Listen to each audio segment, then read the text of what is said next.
Today is Wednesday, the 15th of July, and coming into the market open today, it looks pretty constructive for the most part. There's obviously been a bit of consolidation and choppiness over the past month, but in terms of how the S&P and Nasdaq are both setting up, it's a classic volatility contraction pattern. As it started off wide, and then slowly the volatility started to contract and get tighter and tighter. And now, as all the lower time frame moving averages are starting to converge, it's starting to get really tight. So this, to me, is textbook in terms of um, the pre-breakout kind of structure that you want to see. So the fact that nothing really has fundamentally changed, there's been a bit of fear in the markets, definitely, in terms of semiconductors selling off and retracing a bit, and also space stocks selling off. At the same time, healthcare and biotechs performed relatively well, and despite kind of this choppiness and yeah, slight sell off that we've seen, most things have stayed resilient. Most markets have stayed resilient. And this is also coinciding with the fact that Iran and US have escalated again. And to be honest, in my opinion, it looks like there's no kind of end in sight. So the fact that the market hasn't really been spooked is definitely constructive. And the fact that it's looking like this coming into this next quarter's earnings season, to me, it makes sense that this next earnings season will potentially be the catalyst to kind of push the markets higher on their next leg up of this bull market, because ultimately the bull market is still intact. This kind of sell-off here in early June was kind of the most concerned I was, in terms of actually maybe we could see a more of a downturn. Maybe this was just kind of one last relief before things got really bad. That was a real low case probability for me, but there was definitely concerns there based on this day here as well.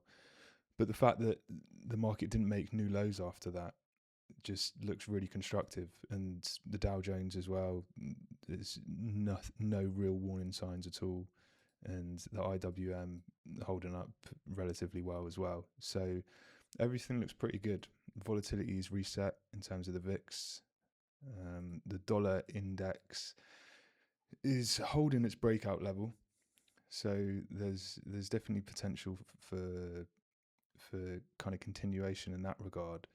But the fact that CPI came in lower than expectations, I'll just bring that up now, lower than expectations yesterday, that coincided with crypto catching a bid, and crypto is looking like it's bottomed more or less. There was a test at these lows multiple times, and this attempt here, even though it did actually push lower and close lower on the 30th of June as well, the fact that it couldn't really sustain any follow through, and now it's kind of reclaimed these lows and is holding above, it looks really constructive. And the lower time frame moving averages are starting to converge again. To me, this is a classic fake out, and this was kind of the last capitulation.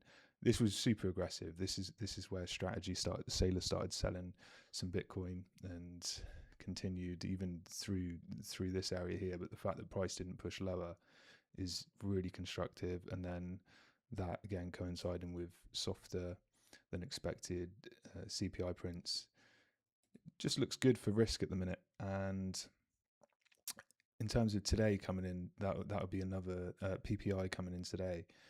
That would be another kind of indication on what the market wants to do moving forwards. So for now, based on that, things look like there's constructive, no real signs of concern. Precious metals still selling off, but they've kind of had their moment in the sun, and for the most part, everything's. I guess the oil rally that we saw, that was based on Iran US kicking off again, but really it was just kind of a backfill of this gap area here, and ignoring all the headlines and all the news that's been coming out over the past couple of weeks or so. this just looks textbooks market structure in terms of a backfill and then continuation into the downtrend. So coming into the breadth indicators, my market breadth indicators, number of stocks above the 20-day moving average is still around the 50 mark. And it did push a bit higher towards the start of July, but ultimately it's still kind of just chopping around this area. So no real signs of concern or no real signs for bullishness or bearishness. And similarly for number of stocks making 1 month highs is kind of in the lower end of its range, but no oversold conditions or overextended conditions.